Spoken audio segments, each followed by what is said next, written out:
माझ्या दोन्ही मुलांना ना देवाची खरंच खूप आवड आहे.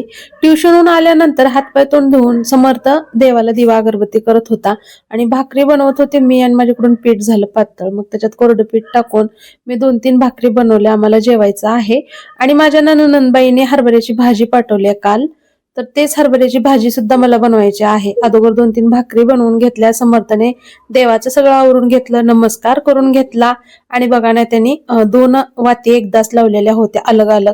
त्यामुळे ते तसं त्यानंतर दोघांनी पाया पडून घेतलं. मी छान अशा भाकरी बनवून घेतल्या आणि आता बनवत आहे बघा मस्त अशी हरभऱ्याची भाजी लोखंडाच्या तव्यामध्ये.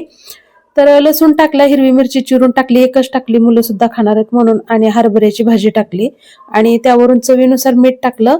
खालीवरी करून घ्यायचं आणि जाडे भरडे शेंगदाणे त्यावर मी वाटून टाकले, मला आवडतात. तर मस्त असं जेवण तयार झाले आणि समर्थ बघा इथं भाजी सुद्धा हलवतोय, व्हिडिओ करल्यावर पळून गेला.